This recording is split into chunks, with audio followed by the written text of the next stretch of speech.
찬송 35장 부르시겠습니다.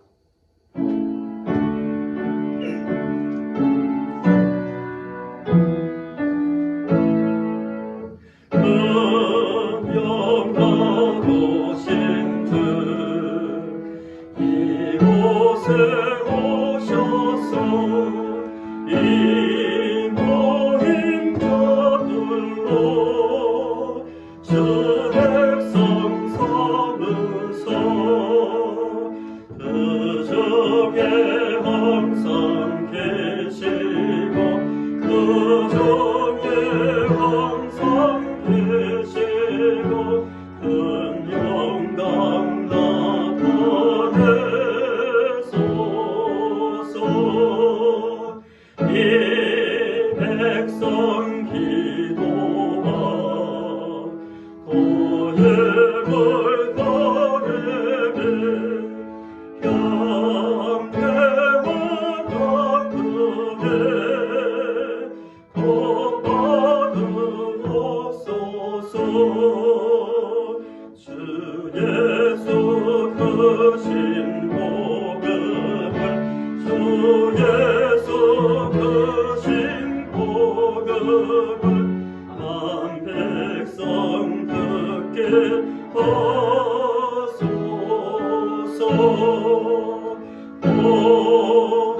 우리 자손들 주를 기대고 조성준돌같이 개하게 하소서. 주가 원하신 능력은 주가 원하신 능력을 늙은 날까지 주소서. 주 믿는 만민이 장제내 지키며 그 성도들 것에 주 찬송하다가 저 천국 보좌 앞에서 저 천국 보좌 앞에서 늘 찬송하게 하소서. 아멘.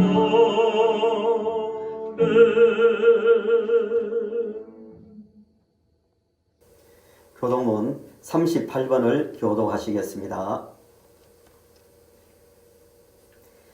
지존자여 시편금과 비파와 수금으로 여호와께 감사하며 주의 이름을 찬양하고 아침마다 주의 인자하심을 알리며 밤마다 주의 성실하심을 베풀음이 좋으니이다. 여호와여 주께서 행하신 일로 나를 기쁘게 하셨으니 주의 손이 행하신 일로 말미암아 내가 높이 외치리이다. 의인은 종려나무같이 번성하며 레바논의 백향목같이 성장하리로다. 이는 여호와의 집을 심겼으며 우리 하나님의 뜰 안에서 번성하리로다. 그는 늙어도 여전히 결실하며 진액이 풍족하고 빛이 청청하니 여호와의 정직하심과 나의 바위 되심과 그에게는 불의가 없음이 선포되리로다. 아멘. 신앙 고백하시겠습니다.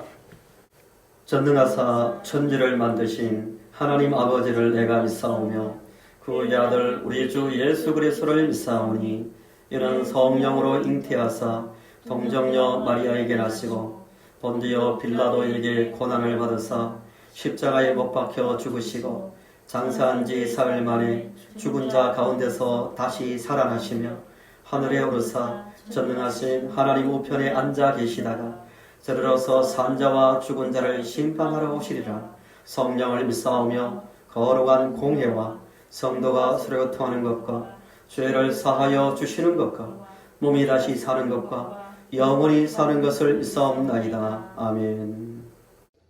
찬송 419장 부르시겠습니다.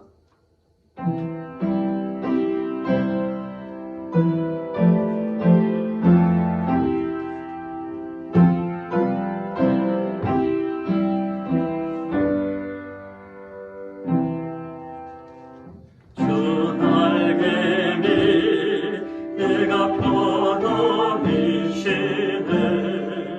안개도 비바람 불어서도 아버지께서 날 지켜주시니 거기서 편함이 쉬기로다 주 날개에 평안하다 그 사랑 끈을 짜니요 주 날개에 내쉬는 영혼 영원히 거기서 살리 주 날개이 나의 피난처 되니 거기서 쉬기를 원하노라 세상이 나를 미루지 못하노 거기서 평안을 누리리라 주 날개에 평안하라 그 사랑 끈을 짜니노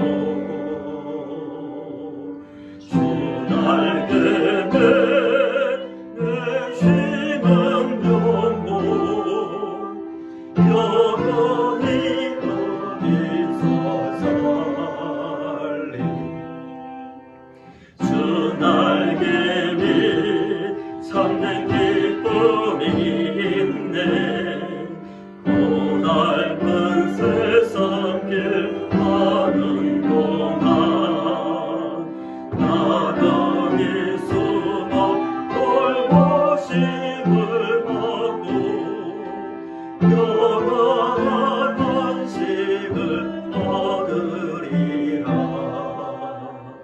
주 날개에 평안하다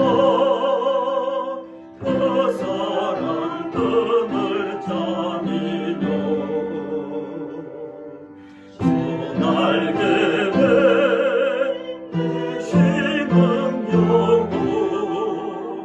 영원히 거기서 살리 기도드리겠습니다. 만물을 창조하시고 죄와 사망에서 구원하신 하나님 아버지 감사합니다. 아버지만이 찬양받으실 유일한 분이시며 어제도 오늘도 내일도 영원히 세상을 다스리시는 통치자요 믿는 자를 인도하시는 목자이심을 믿습니다. 아버지, 우리가 항상 아버지의 말씀을 따라 살기를 원하나 우리 육신의 생각을 따라 살 때가 있었습니다. 불쌍히 여겨 주시옵소서. 우리의 마음을 새롭게 하사 아버지의 말씀과 성령의 인도를 따라 살게 하여 주시옵소서. 세상에서 아버지의 백성된 모습을 가지고 살며 절망하는 자에게 하늘의 소망을 보이며 살기를 원합니다. 슬퍼하는 자들에게 우리가 가진 주님의 기쁨을 전하기를 원합니다. 눈이 어두워 진리를 알지 못하는 자들에게 진리를 전하고 가르치기를 원합니다. 우리 모든 성도들이 세상에 빛과 소금으로 살 수 있도록 우리를 새롭게 하여 주시옵소서. 교회를 위하여 기도합니다. 하나님의 말씀이 깊이 뿌리 내리며 자라서 열매 맺는 교회 되게 하여 주시옵고 주님의 가르침을 따라 서로 섬기며 사랑하게 하시고 말씀이 흥왕하여 서로 말씀을 나누며 권면하고 가르치며 함께 기쁨으로 찬양하는 우리가 되게 하여 주시옵소서. 교회 이전이 잘 진행되게 하시고 이 모든 과정에서 아버지의 영광이 드러나게 하시고 새로운 곳에서 아버지께서 원하시는 모습으로 만들어져가는 교회가 되게 하여 주시옵소서. 아버지의 말씀을 들으려 합니다. 성령으로 조명하사 잘 깨닫게 하여 주시옵소서. 우리의 소망이며 생명이신 예수님의 이름으로 기도드립니다. 아멘.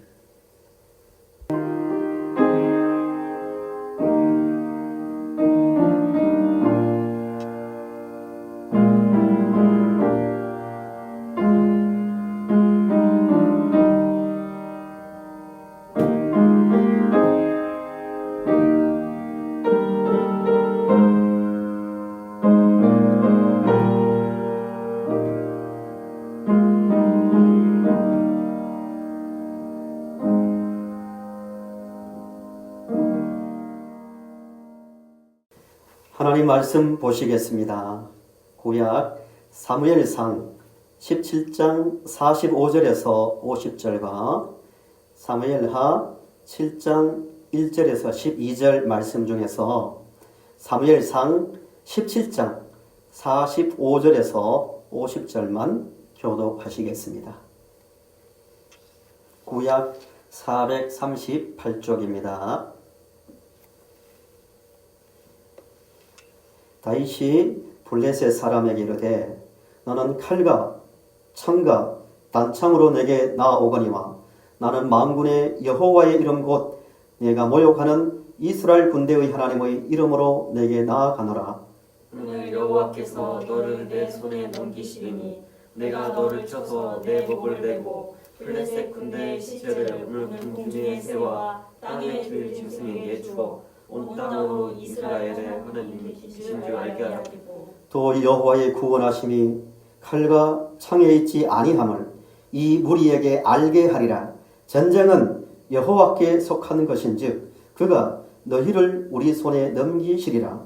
블레셋 사람이 일어나 다윗에게 데려 마주 가까이 올 때에 다윗이 블레셋 사람을 향하여 빨리 달리며 손을 주머니에 넣어 돌을 가지고 물매로 던져 블레셋 사람의 이마를 치매 돌이 그의 이마에 박히니 땅에 엎드려지니라. 다윗이 이같이 물매와 돌로 블레셋 사람을 이기고 그를 쳐 죽였으나 자기 손에는 칼이 없었더라. 아멘. 지난주와 같이 오늘 전하는 다윗과 골리앗 이야기도 너무나 유명한 말씀이죠. 교회 한 번도 안 다녀본 사람들도 자주 사용하는 말이 있죠. 운동 경기에서 팀 간의 차이가 너무 나면 무슨 싸움을 합니까? 다윗과 골리앗 싸움을 하죠. 경제나 외교나 군사에서도 이 격차가 너무 차이 나면은 다윗과 골리앗 싸움 같다는 말을 합니다. 그만큼 다윗과 골리앗 이야기는 유명한 이야기라는 거죠. 그러나 다윗과 골리앗 이야기를 잘못 이해하고 적용할 때가 너무 많이 있습니다. 성경을 보실 때 항상 가장 우선시해야 되는 게 저자가 하려는 말이 뭔가를 이해를 해야 됩니다. 성경 본문을 제대로 이해 못하면 설교는 들으나 하나님의 말씀은 못 들은 거예요. 매우 중요한 이야기입니다. 아무리 설교를 듣고 감동을 받아서 심지어 눈물도 흘리고 기뻐한다 해도 하나님의 그 말씀, 그러니까 저자의 의도를 모르면 하나님 말씀이 사람의 말로 바뀌는 거예요. 성도님들은 다윗과 골리앗 이야기를 통해서 하나님께서 오늘 우리에게 무슨 말씀을 하시는지를 잘 들으시고 이 말씀대로 살아갈 수 있기를 바랍니다. 본문을 두 곳으로 정한 이유가 있습니다. 그거는 다윗과 골리앗 싸움의 이야기가 뭘 말하고 있는지를 좀 더 선명하게 드러내기 위해서 두 곳을 정했습니다. 오늘 설교 제목이 다윗의 사울화입니다. 따라 해보실까요? 다윗의 사울화. 다윗의 사울화. 예. 싸움의 이야기는 이렇게 시작되죠. 사울 왕때에 블레셋이 이스라엘에 쳐들어왔습니다. 왔는데 유다 지파가 속한 땅에 와서 블레셋은 에베스 다밈의 골짜기에 진을 쳤고 이스라엘 군대는 엘라 골짜기에 진을 쳤습니다. 당시 전투 방법 중 하나가 뭐냐면은 1대1로 상대 대표가 나와서 싸우는 그런 전통이 있었습니다. 블레셋 대표로는 골리앗이 나왔고 이스라엘 대표는 아무도 나오지 못했습니다. 왜냐하면 골리앗을 보고 압도당했기 때문입니다. 골리앗의 신장이 2m 80에서 90까지 보고 있습니다. 굉장하죠. 그리고 골리앗은 완전 무장을 했다고 말합니다. 노트구에다가 갑옷에다가 다리까지 각반을 했습니다. 머리끝부터 발끝까지 완전 무장을 했죠. 더구나 이 갑옷의 무게만 본문에 보시면 56kg라고 말합니다. 56kg. 웬만한 여성의 몸무게가 정도 되죠. 그러니까 웬만한 사람이 창으로 찔러도 잘 들어가지 않는 튼튼한 비늘 갑옷을 입고 있었습니다. 그리고 또 블레셋은 지중해 그리스 주변에 있는 지중해에서 건너온 해양 문화를 가진 자들인데 그들은 철기 문명을 가지고 있었습니다. 그 당시로서는 첨단 무기를 가지고 있었던 거죠. 그러니까 이스라엘이 골리앗 앞에 나와서 싸울 엄두가 나지 않는 거예요. 장장 40일 동안 골리앗이 하루에 2번씩 아침에 한 번, 저녁에 한 번씩 나타나서 이스라엘을 조롱하고 하나님을 모욕하고 저주해도 나서지를 못하는 거예요. 11절을 보시면 이렇게 기록되어 있습니다. 사울과 온 이스라엘이 골리앗의 말을 듣고 놀라 큰 두려움에 빠졌다고 합니다. 24절에는 이스라엘에 엄청난 탈영병들이 생깁니다. 놀라가지고 막 흩어지기 시작합니다. 그때 아버지의 심부름을 이해 전쟁터에 갔다가 다윗이 골리앗과 싸우게 됩니다. 다윗에 대해서 소개를 이렇게 합니다. 다윗은 유다 베들레헴 에브랏 사람 이새의 아들이라고 말합니다. 이새는 아들이 몇 명이었냐면 8명이었죠. 그 중에 막내가 다윗이었고 지금 위에 마지부터 셋은 전쟁터에 와 있습니다. 마지 이름이 엘리압, 둘째가 아비나답, 세 번째는 삼마라고 기록되어 있습니다. 어느 날 다윗에게 아버지가 너 전쟁터에 있는 형들에 가서 잘 있는지 보고 또 이 먹을 것 좀 전해주고 증표를 가지고 오라고 심부름을 합니다. 역사 자료를 보니까 유다 지파에서 전투를 했기 때문에 유다의 상당수의 많은 사람들이 이 보급하는, 특히 먹는 것을 전해주는 역할을 했다고 합니다. 아마 다윗도 그 중에 한 사람이었던 것 같아요. 가까운 거리에 있으니까. 베들레헴에서 엘라 골짜기는 약 한 20에서 25km 정도 되니까 다윗이 갔던 것 같아요. 근데 여기서 엿볼 수 있는 게 뭐냐면은 다윗의 아들이 몇 명을 이새의 아들이 몇 명을 했습니까? 8명인데 다윗은 몇 번째예요? 막내예요. 막내. 근데 넷째와 7째를 보내지 않고 막내를 보냈어요. 다윗이 어떤 사람이라는 것을 우리가 대충 짐작할 수 있습니까? 성실하고 또 책임감도 강하고 또 상황 파악을 민첩하게 할 수 있는 사람이라는 것을 알 수 있습니다. 그리고 16장 18절을 보시면 사울이 수금 잘 타는 사람을 데려오라 할 때 다윗이 뽑혔는데 다윗에 대해서 이렇게 평가합니다. 용기와 무용과 구변이 있는 준수한 자라고 말합니다. 그러니까 NIV 성경에서는 용사, 워리어, 전사라고 번역했습니다. 그러니까 다윗은 나이로는 10대 정도 되지만 충분히 전쟁터에 나갈 정도의 어떤 용명함과 판단력이 있었던 것 같습니다. 그리고 우리가 생각하는 그 어린 다윗은 아니었던 것 같습니다. 어쨌든 중요한 것은 다윗이 25km 떨어진 엘라 골짜기에 가보니까 상황이 좀 심각한 겁니다. 블레셋의 대표 골리앗이 나와서 40일 동안 이스라엘을 조롱하고 하나님을 이름을 저주해도 아무도 나서지 못하고 벌벌 떨고 있는 겁니다. 골리앗이 이스라엘 군대 앞에 나와서 어떤 말을 주로 했을까요? 아마 심리전을 하기 위해서, 심리전 아닙니까? 말로 하는 거는 참모들을 모아놓고 몇 달 동안 무슨 말을 할까? 어떻게 말할까? 또 문장까지 다듬어가면서 하나하나 준비해서 나타나서 이제 말을 하고 있는 거예요. 이스라엘의 가장 가장 큰 중요하게 여기는 분은 하나님이었잖아요, 당시에.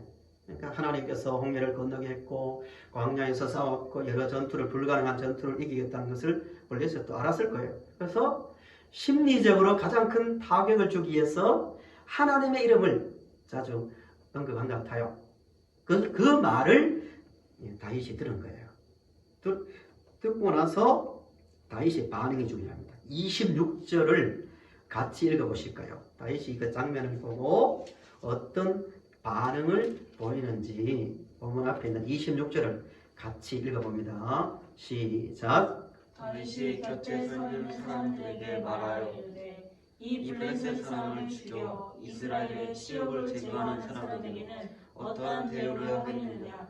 이 할례 받지 않은 블레셋 사람이 누구이기에 살아계시는 하나님의 군대를 모욕하겠느냐. 아멘. 다윗이 아무도 나서지 못할 때 그인 골리앗 앞에 나서서 싸울 수 있었던 중요한 동기가 되는 말씀이에요. 다윗이 보니까 이해가 안 가는 거예요.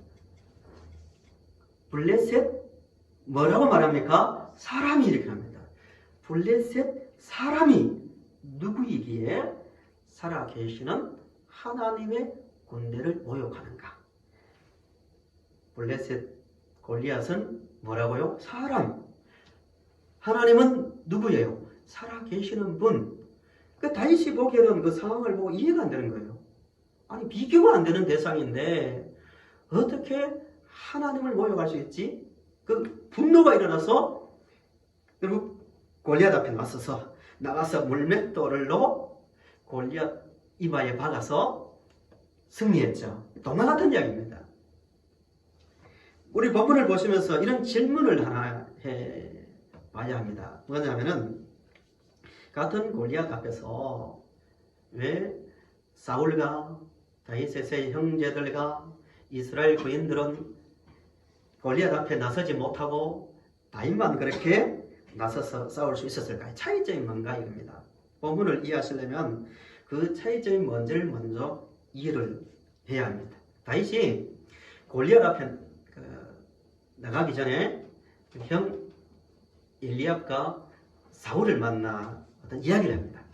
그런데 그 대화를 보시면 그들이 가진 어떤 생각의 차이를 발견할 수 있습니다. 28절부터 30절 말씀이 다윗의 형 엘리압과 다윗이 대화하는 내용입니다. 다윗이 골리앗 앞에 나가서 싸우겠다고 한 말을 형이 듣고 다윗에게 한 말이 뭐냐면은 내가 여기에 왔냐고 양이나 돌보고 있지 내 교만과 내 마음의 완악함을 아노니 내가 전쟁을 구경하러 왔도다라고 말합니다. 형의 말을 들으면 굉장히 모욕적이고 또 사실과 다른 오해를 하고 있습니다. 자존심을 뭉개는 말을 하고 있습니다. 이런 말을 형이 하는 말이 야 우리도 못 나가는데 내가 무슨 거기 나가서 싸워. 너 혹시 사울왕이 골리앗과 싸워 이기면 준다는 그 재물과 집안 세금 면제와 사울의 딸을 준다는 그 말 듣고 그 욕심 때문에 나가서 싸우려는 거 아니야? 너 마음이 너무 악해. 순수하지 못해. 라고 인격 모독적인 말을 하고 있습니다. 다윗은 굉장히 욕을 하죠. 또 자존심을 상하게 하는 말이 뭐예요? 야 너는 딱 수준이 양이나 쳐. 양 어디 갔어? 양만 잘 지키면 돼. 이렇게 무시하고 있습니다. 그 말을 형의 말을 들은 다윗이 어떻게 반응합니까? 전과 같이 똑같은 그 말을 합니다. 그리고 돌아서서 하는 말이 블레셋 사람이 누구이기에 살아계시는 하나님의 군대를 모욕할 수 있단 말입니까? 라고 말합니다. 다윗과 그냥 엘리압의 차이점이 뭡니까? 엘리압의 대화 가운데서 항상 다윗과 골리앗을 비교합니다. 그렇죠? 너가 어떻게? 너와 골리앗이 비교되겠냐는 논리고요. 다윗은 항상 어떻게 말하고 또 비교합니까? 하나님과 골리앗을 비교합니다. 전혀 보는 관점이 다른 거죠. 같은 공간에 있지만 엘리압에게 있어서 하나님은 살아서 역사하시는 전쟁터 현장에 있는 하나님이 아니었다는 거예요. 사무엘상 그 말씀을 가지고 이야기하면은 엘리압은 그냥 법계에 갇혀 있는 하나님일 뿐이었습니다. 종교 의식에는 열심히 참여했지만 현장, 오늘 이 현장에서 살아 계시는 하나님을 인식하지 못하고 있는 거예요. 이게 차이점입니다. 사울도 마찬가지예요. 다윗의 의지가 강하니까 사람들이 사울에게 데려갑니다. 이게 31절부터 37절의 말씀인데요. 사울과 엘리압의 논리는 거의 비슷한데요. 다윗이 사울에게 무슨 말을 하냐 하면은 우리 34절부터 36절 한번 보세요. 성경을 한번 펼쳐서 각자의 자리에서 성경을 보시기 바랍니다. 네, 사울 왕을 만나서 다윗이 하는 말입니다. 읽어보겠습니다. 제가 읽겠습니다. 다윗이 사울에게 말하되 주의 종이 아버지의 양을 지킬 때에 사자나 곰이 와서 양떼에게서 새끼를 물어가면 내가 따라가서 그것을 치고 그 입에서 새끼를 건져내었고 그것이 일어나 나를 해치고자 하면 내가 그 수염을 잡고 그것을 쳐주겠나이다 라고 말합니다. 이 말을 이렇게 들으면 안 된다는 거예요. 왕이여, 제가 이전에 양을 칠 때 곰이나 사자가 와도 능히 쳐서 못 찔렀고 나에게 달려들면 수염을 잡고 꺾어서 이겼다고 말하고 있습니다. 그러니까 제가 던지는 물매의 이력이 얼마나 대단하냐면요. 그 명중률이나 파괴력은 볼 때 사자도 이겼는데 골리앗은 아무것도 아닙니다. 이렇게 말하는 게 아니라는 거예요. 다윗은 어떻게 해석하자면은 37절을 보시기 바랍니다. 37절 우리 같이 읽어봅니다. 시작. 또 다윗이 이르되 여호와께서 나를 사자의 발톱과 곰의 발톱에서 건져내셨은즉 나를 블레셋 사람의 손에서도 건져내시리이다. 사울이 다윗에게 이르되 가라, 여호와께서 너와 함께 계시기를 원하노라. 아멘. 다윗이 여기 이거죠. 다윗은 뭘 인식하고 있냐면은 이전에 사소하게 보이지만 양을 칠 때도 곰도 물리쳤고 사자도 물리친 거예요. 근데 그것을 어떻게 해석하냐면은 37절에서 그거 하나님께서 그렇게 하셨습니다 라고 해석합니다.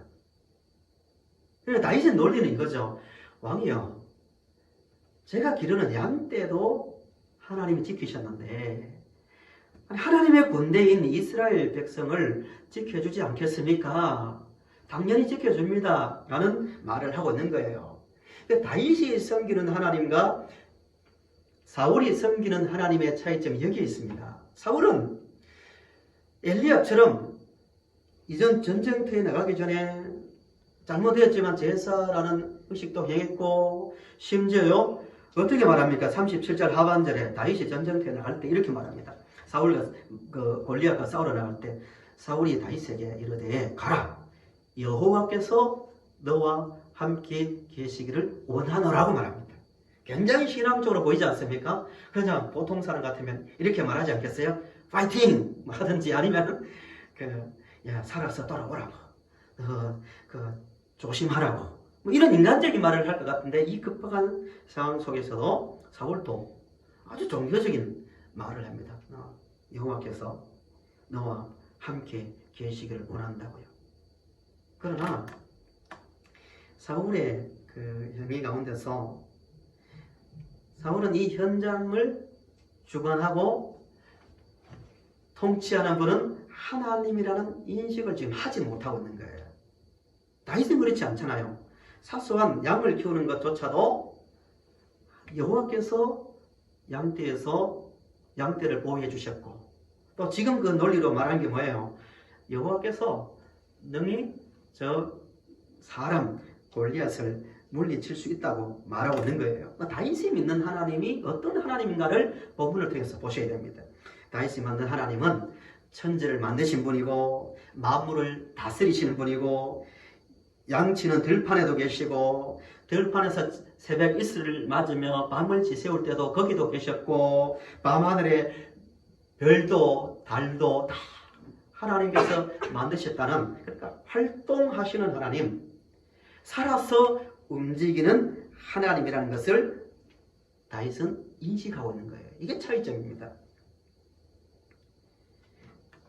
사랑하는 성도 여러분, 지금 이 순간에 하나님은 여러분에게 어떤 분입니까? 그냥 예배 드릴 때 계시는 찾는 하나님입니까? 아니면 일상에서 사소하지만 다윗처럼 양을 칠 때도, 아니면 일을 할 때도, 사람을 만날 때도, 아니면 내 힘으로 도저히 견딜 수 없고 이길 수 없을 것 같은 골리앗 앞에서도 그 순간에도 함께 하시는, 활동하시는 하나님입니까? 어떤 하나님입니까? 사랑하는 성도님들은 다윗이 믿는 지금도 함께 하시는 하나님을 알고 믿으며 걸어갈 수 있기를 간절히 바랍니다. 사울과 엘리압은, 모든 이스라엘 군인들은 영적 질서가 지금 무너져 있습니다. 우리 이 단어를 다시 한번 따라할까요? 영적 질서. 영적 질서. 한 번 더요. 영적 질서. 영적 질서. 이 영적 질서가 뭐냐면 간단한 거죠. 하나님은 누구예요? 창조자요, 통치자. 사람은 누구예요? 그의 다스림을 받는 피조물. 이게 영적 질서 아닙니까? 명쾌해야 됩니다. 우리 성도님들이 영적인 골리앗 앞에 서서 당당하게 맞설 수 있으려면 영적 질서가 흔들리면 안 됩니다. 하나님은 통치자, 우리의 목자, 그리고 세상의 모든 골리앗을 포함한 모든 사람은 그의 피조물입니다. 이 질서가 분명해야 모든 상황에서 하나님의 말씀을 잡고 살아갈 수가 있는 겁니다. 사울은 그 지식이 약하니, 그 인식이, 그 믿음이 약해져 있으니까 하나님의 말씀보다는 사람의 말이 더 크게 자기에게 들리고 있고요. 하나님의 말씀보다 자기 생각이 더 크게 작용하고 있는 겁니다. 다윗은 반대했다고 말씀드렸습니다. 하나님이 통치자고 모든 사람은 피조물이라는 의식이 있으니까 사람의 말에 그렇게 영향을 받지 않습니다. 우리는 평생 사람의 말을 듣고 살잖아요. 아침부터 잠잘 때까지 계속 직간접적으로 그 말을 듣고 그 말은 생각 깊숙이 들어옵니다. 영적 질서가 잡힌 사람은요, 어떤 순간에도 사람의 말에 의해서 인생이 좌우되지 않아요. 하나님의 말씀에 의해서 움직인다는 거예요. 이게 다윗의 모습입니다. 본문에 보시면 다윗은 골리앗의 말을 듣고 형 엘리압의 말을 듣고 사울의 말을 듣고 있는데, 다윗의 어떤 행동에서도 그 행동의 판단의 기준이 그들의 말이 아니에요. 하나님에 대한 믿음과 그 말씀에 따라서 움직이고 있는 것을 봅니다. 한번 보십시다. 43절부터 44절에 골리앗과 싸우는 아주 급박한 장면이죠. 무시무시한 말을 합니다. 43절부터 44절 보세요. 근접한 자리에서 골리앗이 무슨 말을 하냐면은 43절, 블레셋 사람이 계속 사람이란 단어를 쓰는데 주목이 됩니다. 44절에서 사람이 하나님의 피조물이라는 거죠. 다윗에게 이르되 내가 나를 개로 여기고 막대기를 가지고 내게 나왔느냐 하고 그의 신들의 이름으로 다윗을 저주하고 그 블레셋 사람이 또 다윗에게 이르되 내게로 오라. 내가 내 살을 공중의 새들과 들짐승들에게 주리라 하는지라. 아니 그 말을 들어보는 끔찍한 말 아닙니까? 덩치가 무시무시한 사람이 너를 죽여 새들의 밥이 되겠다 하면 되게 하겠다는 말이잖아요. 무서운 말입니다. 그런데 그 말에 그렇게 영향을 받지 않아요. 또 다윗의 형 엘리압의 말을 듣고도 다윗은 그렇게 상처를 받지 않아요. 좀 전에 보셨지만 인격 보역적인 말을 하거든요. 야, 너 사울이 말이야, 사울 왕이 사울 딸 준다 하고 돈 준다 하고 그리고 세금 면제해 준다니까 너 그렇게 하는 거 아니라고. 욕심이 너무 지나치다. 이 모욕적 말 아닙니까?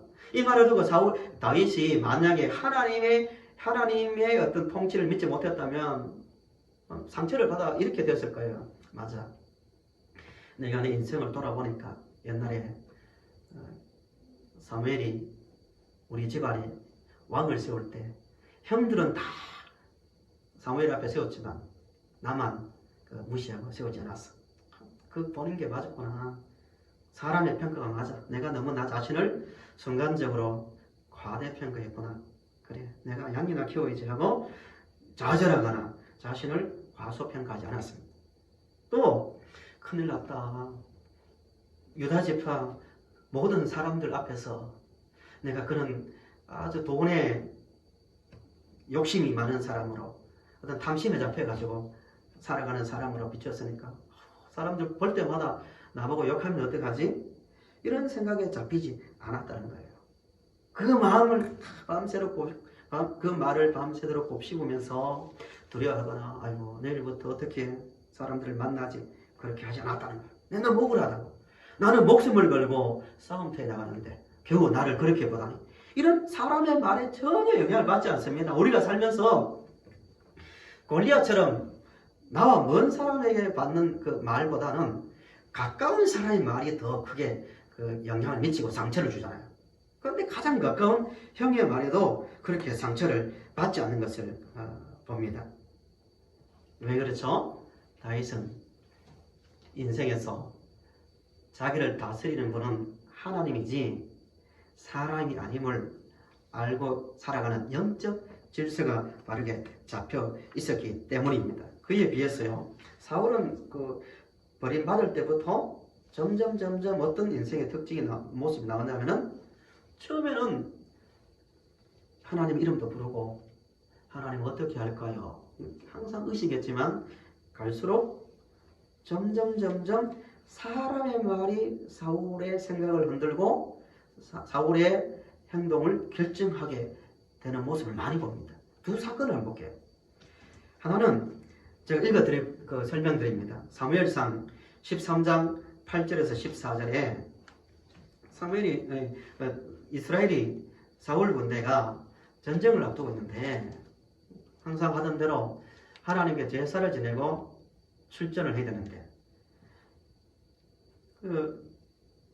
사무엘이 이래를 기다려도 오지 않으니까 어떤 현상이 발생했냐면은 군인들은 흩어지고 이게 좀 상황이 급박하게 돌아가니까 자기가 대신 제사를 드려버립니다. 후딱 해쳐버린 거죠. 왜 그랬다고 변명합니까? 백성들이 흩어지고 백성들이 불안해하니까 제가 그렇게 했다고 말합니다. 사울이 조금씩 보이지 않는 하나님의 다스림을 믿기보다는 눈에 보이는 현상에 따라 이제 흔들리고 있음을 봅니다. 또 하나는 15장에서도 마찬가지입니다. 15장에서 아말렉을 찜매로 유명한 이야기죠. 아말렉을 찜매로 이기고 난 다음에 모든 것을 진멸하라고 했는데 사울이 무엇을 살려주었습니까? 아각과 그다음에 살찐 소와 짐승을 살려줍니다. 책망하니까 뭐라고 또 말하죠? 하나님께 뭐 하려고 제사 지내려고 좋은 것을 남겼다라고 말합니다.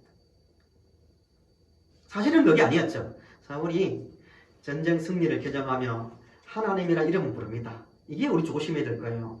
그러한 종교 행위를 하는데 그것까지 자신을 위해서 사용합니다. 화려한 예배를 제사를 드리면 백성들이 어떻게 할 거라고 생각합니까? 아, 사울 대단하다. 아, 사울 위대하다. 자기의 승리의 영광을 자기가 다 차지하려고 남겨둔 거예요. 백성들의 마음이 자기에게 집중되도록 제사까지도 사용하는 것을 봅니다. 이게 사울화되는 거예요. 그러니까 하나 활동하시고 지금 또 다스리시는 하나님에 대한 믿음이 약화되면은 항상 중심이 내가 됩니다. 순종을 못하는 거죠. 그러니까 하나님의 이름은 부르지만 결국은 주인은 누구예요? 자기 자신이고 하나님의 이름을 부르지만 결국 누구의 말이 우선시 됩니까? 사람의 말이 우선시 되는 거예요. 이게 사울화되는 거예요. 그래서 버렸습니다. 다윗은 반대했어요. 다윗을 하나님의 마음에 어떤 자라고 말합니까? 합한 자라고 하죠. 그 의미가 여기에서 나온 거예요. 다윗은 항상 하나님이 어떻게 말씀하실까? 하나님께서 나에게 어떻게 말씀하셨는가? 늘 여기에 관심이 있었습니다. 그래서 하나님께서 다윗을 마음에 합한 자라고 이야기하는 겁니다. 다윗과 골리앗 이야기를 정리해 볼게요. 이런 이야기입니다. 결국 다윗이 하나님 이름으로 나가서 골리앗을 쓰러뜨리죠. 쓰러뜨리고 난 다음에 우리 50절을 한번 보세요. 어떤 말을 하고 있는지. 우리 50절 제가 읽어볼게요. 해설자가 이렇게 묘사하고 있습니다. 다윗이 이같이 물매와 돌로 블레셋 사람을 이기고 그를 쳐 죽였으나 자기 손에는 뭐가 없었다고요? 칼이 없었더래요. 왜 이걸 굳이 강조합니까? 또 55절부터 58절을 보시면 사울이 다윗을 전혀 알지 못하는 것처럼 말하고 있습니다. 56절에 이렇게 나옵니다. 왕이 이르되 너는 이 청년이 누구의 아들인가 물어보라 라고 이렇게 나옵니다. 이상하지 않나요? 조금 전에 자기 옷을 입혔다고 물론 벗었지만 입혔고 또 앞장에 보시면 다윗이 이전부터 사울의 왕궁에서 악기를 연주하고 사울 가까이 있었습니다. 그런데도 저 청년이 누구인지 알아보라고. 기록의 순서가 바뀌었다 할지라도 지금 의도적으로 다윗과 골리앗의 싸움에서 말하려는 그 이야기가 뭐냐면은 이 싸움은 다윗은 미미한 존재로 사울에게 있어서 기억도 안 될 존재로 말함으로써 이 싸움은 하나님과 골리앗의 싸움이었다는 것을 지금 말하고 있는 거예요. 그러니까 하나님께서 다윗을 도와준 게 아니라 하나님의 싸움에 다윗을 사용하고 있는 거예요. 그러면 전체 흐르면서 이 이야기를 통해서 우리에게 하는 말이 그거예요. 하나님의 나라를 세우기 위해서 하나님께서 오래전부터 내 나라를 세우겠다고 약속한 그 세우는 데 있어서 사울은 버림받았습니다. 이 사건 싸움 바로 직전에 버림받았어요. 그렇지만 지금 다윗을 들어 사용하고 있습니다. 본문의 이야기는 그거죠. 지금까지 이스라엘 역사를 끌어온 분은 누구라는 거예요? 하나님이라는 거예요. 하나님께서 홍해를 건너게 하셨고 광야에 들어오게 하셨고 가나안에 또 통과하게 하셨고 가나안에 정착하게 하셨고 이스라엘 나라를 건설하게 하셨습니다. 그 과정 속에서 이제 그 나라를 이루기 위해서 연약하지만 이름 없는 베들레헴 출신 다윗을 세워 그 나라를 하나님께서 이루어 가신다는 말씀을 하고 있는 겁니다. 다윗이 특별해서 다윗의 왕국을 건설하는 것이 아니라 하나님께서 다윗의 왕국을 건설하고 있다는 것을 우리에게 말하고 있습니다. 이 말씀을 좀 더 구체적으로 드러내기 위해서 우리 사무엘하 7장을 보시겠습니다. 7장 1절부터 12절 말씀인데요. 잠시 골리앗과 다윗의 싸움의 그 의미를 좀 더 드러내기 위해서 좀 짧게 보시겠습니다. 구약 473쪽이죠. 쭉 설명하는 겁니다. 다윗이 사울로부터 10년 쫓겨다니고 10년 동안 정복전쟁을 한 다음에 기름 붓고 난 다음에 부음 받고 난 다음에 20년 만에 왕으로 등극하고 그 왕으로서 안정된 이제 위치를 확보합니다. 자기 왕궁을 잘 짓고 난 다음에 어느 날 하나님의 교회가 있는 장막을 본 거예요. 7장 1절부터 2절 한번 보세요. 여호와께서 주위의 모든 원수를 무찌르사 왕으로 궁에 평안히 살게 하신 때에 왕이 선지자 나단에게 이르되 볼지어다 나는 백향목공에 살거늘 하나님의 교회는 휘장 가운데에 있도다 라고 말합니다. 그래서 다윗이 선지자 나단에게 성전 건축 계획을 말합니다. 나단이 좋아했을까요? 안 좋아했을까요? 너무 좋겠죠. 목사님들이 제일 좋아하는 그거 아닙니까? 성도들이 하나님을 위해서 뭘 하겠다 할 때 얼마나 그 보람을 느낍니까?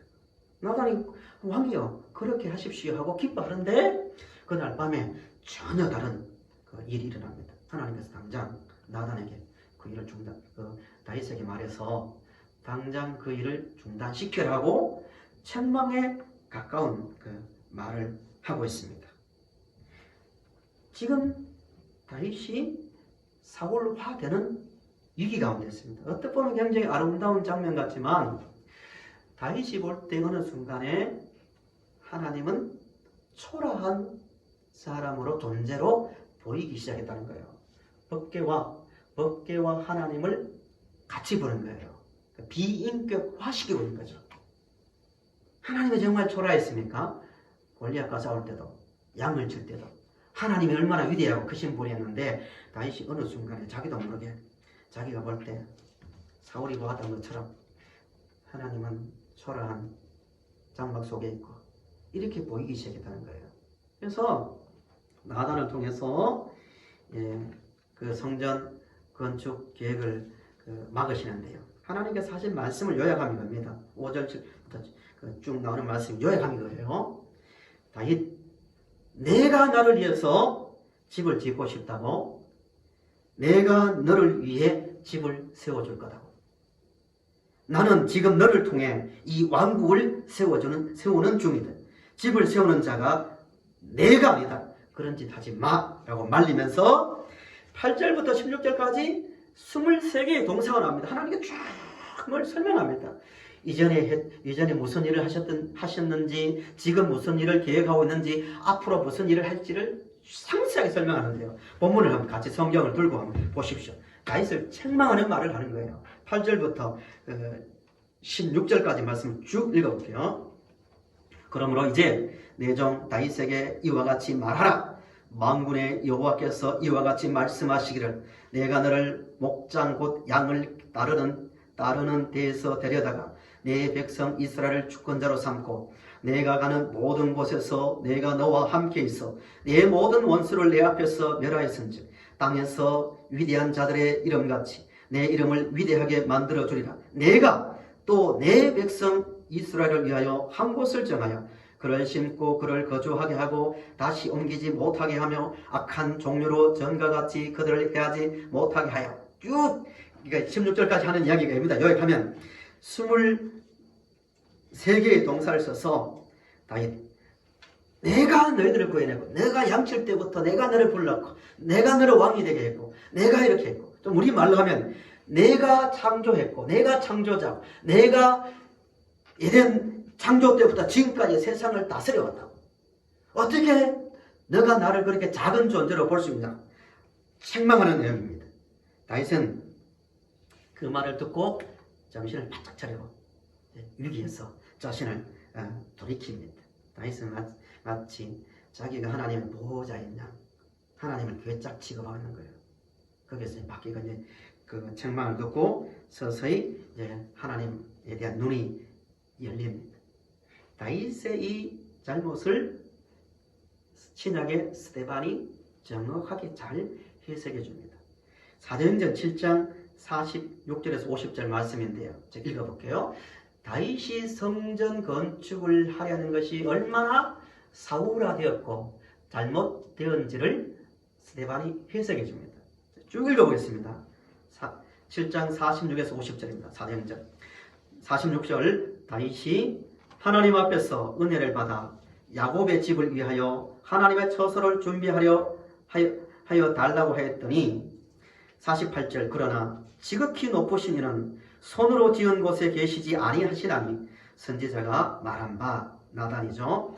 주께서 이르시되 하늘은 나의 보좌요 땅은 나의 발등상이니 너희가 나를 위하여 무슨 집을 짓겠으며 나의 안식할 처소가 어디냐. 이 모든 것이 다 내 손으로 지은 것이 아니냐 함과 같으니라 라고 스데반이 이야기하고 있습니다. 저를 좀 하시기 바랍니다. 그러니까 다윗은 자신이 10년 동안 사울로부터 쫓겨다닐 때만 해도 입에서 나오는 게 그거였습니다. 나를 여호와는 나의 목자시고 여호와는 나의 피난처고 나의 보호자고 나의 인도자고 하나님하고 늘 하나님을 주권자로 통치자로 인정했는데 이제 전국 전쟁도 끝나고 왕궁을 짓고 난 다음에 마음이 안정되니까 이제 반대가 이제 사울처럼 하나님이 너무 작게 보이는 거예요. 자기가 하나님의 보호자인 양 착각하고 있는 거지. 그를 하나님께서 나단을 통해서 정신 차려라. 내가 누군지 아냐? 나는 천지를 만들었고 지금 또 이 역사를 주관하고 앞으로 너를 통해서 내가 계획한 왕국을 영원한 왕국을 세울 주권자라고 다윗을 책망하고 있는 겁니다. 그래서 다윗이 이제 회복되는 거예요. 다행히 사울처럼 되지 않고 하나님 마음이 합한 자로서 어떻게 회복되었냐 하면은 다윗이 다윗으로 이젠 골리앗과 싸울 때처럼 활동하시고 오늘 또 함께 하시고 그 위급한 상황 속에서도 주권자로 살아계시는 하나님에 대한 믿음이 회복될 때 나온 아마 나왔을 때 다윗이 하나님에 대한 고백은 가장 가까운 고백이 시편 8편이 있을 겁니다. 시편 8편을 읽고 말씀을 정리합니다. 다윗이 정말 사울처럼 되지 않고 하나님으로 알았을 때 나온 하나님에 대한 고백입니다. 우리 8편을 찾아서 같이 읽어보실까요? 시편 8편입니다. 시편 8편. 나단의 말을 듣고 정신을 차린다. 물론 시점적으로 다를 수 있습니다. 그러나 이런 고백을 했을 거란 말입니다. 시편 8편을 한번 보십시오. 자, 읽어보겠습니다. 하나님에 대한 회복된 다윗의 모습. 여호와 우리 주여, 주의 이름이 온 땅에 어찌 그리 아름다운지요. 주의 영광이 하늘을 덮었나이다. 주의 대적으로 말미암아 어린 아이들과 젖먹이들의 입으로 권능을 세우시며 이는 원수들과 보복자들을 잠잠하게 하려 하심이니이다. 3절 읽어보세요. 주의 손가락으로 만드신 주의 하늘과 주께서 베풀어 두신 달과 별들을 내가 보니 6절부터요. 주의 손으로 만드신 것을 다스리게 하시고 만물을 그의 발 아래 두셨으니 곧 모든 소와 양과 들짐승이며 공중의 새와 바다의 물고기와 바닷길에 다니는 것이니이다. 여호와 우리 주여, 주의 이름이 온 땅에 어찌 그리 아름다운지요. 아멘. 다시 회복돼서 하나님을 바라보는 눈이 회복되었습니다. 그러면서 하나님께서 말씀하신 게 이런 말까지 합니다. 7장 16절의 말씀이죠. 다윗, 내가 너를 통해서 영원한 나라, 영원히 무너지지 않는 나라를 세운다. 신약의 표현대로 아브라함과 다윗의 자손 예수 그리스도의 세계라는 말씀처럼 하나님께서는 이전부터 영원한 왕국을 세우기 위해서 계획해 오셨고 그 과정에서 다윗을 세우셨고 다윗에게 하는 말이 그겁니다.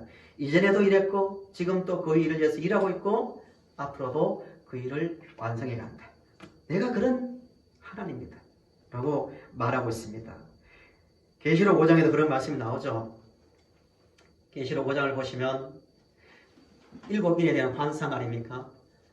스데반이 오른손에 책을 사도 요한이죠. 사도 요한이 오른손에 든 책을 보고 있었는데 그 책에 보니까 7인이 찍혀 있는 거예요.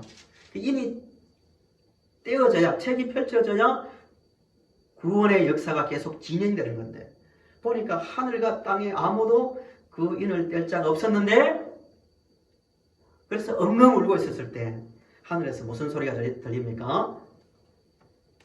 계시록 5장 한번 보십시오. 5장 이런 말을 합니다. 요한계시록 5장 5절 말씀입니다.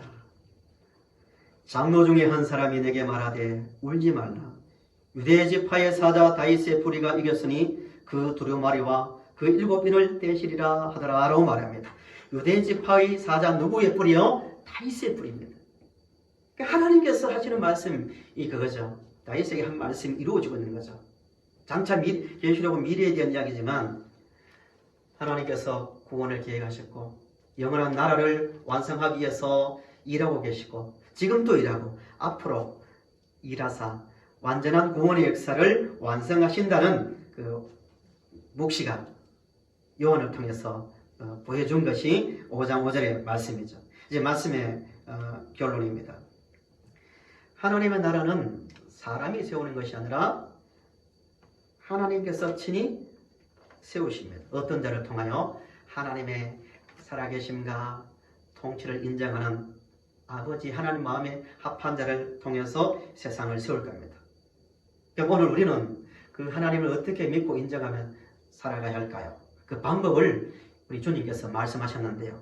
이게 주기도문입니다. 주기도문 때 강해를 드렸기 때문에 짧게 말씀드리면 주기도문의 시작이 뭐죠? 하늘에 계신 아버지. 이 하늘에 계신이 공간적 하늘이 아니라고 말씀드렸죠. 하늘에 계신 하나님은 통치자요, 창조자요, 전능자라는 고백이죠. 그 고백이 매 순간마다 나와야 됩니다. 그 믿음이 있으면 우리의 먹는 문제, 입는 문제, 사랑하는 문제, 인간관계 문제, 영적인 시험의 문제, 모든 문제도 하나님께서 해결해 주신다는 주권에 대한 기도가 나오는 거예요. 성도님들, 어떤 환경 속에 세워지든지 골리앗 앞에 세워지든지 관계없이 다윗이 믿었던 그 하나님은 지금도 말씀하시고 우리를 위해서 일하고 계시고 그 약속을 이루시는 활동하시는 하나님을 믿고 그것을 인정하고 철저하게 하나님 말씀에 순종하며 살아갈 수 있기를 바랍니다. 이 시대가 아무리 악해지고 어두워져 간다 할지라도 우리가 그 하나님을 믿는다면 문제가 될 것이 전혀 없습니다. 살아계신 아버지를 믿고 동행하는 다윗의 믿음을 가지는 우리가 되기를 간절히 바랍니다. 기도드리겠습니다. 하나님 아버지 감사합니다. 골리앗 앞에서 아무도 나와 싸우지 못했지만 다윗은 그 순간에도 함께 하시는 하나님을 믿고 믿음으로 싸웠던 다윗을 봅니다. 우리도 오늘 지금 이 순간에도 일하고 계시며 그 구원의 계획을 이루어 가시는 전능하신 하나님, 통치하시는 하나님을 믿고 아버지를 말씀에 순종하며 살아가는 우리 모두가 되게 하여 주시옵소서. 예수님의 이름으로 기도드리옵나이다. 아멘. 찬송 435장 부르신 다음에 축도로 예배를 마치겠습니다.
주께로 가까이 괴로워하네 나의 길 나가보러 나와 동행하소서 아멘.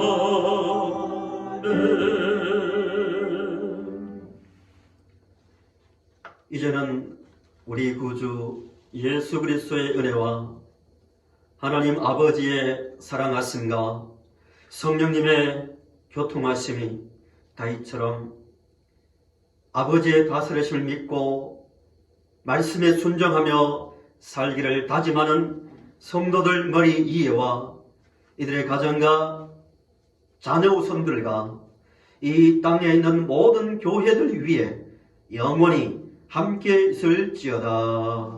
아멘.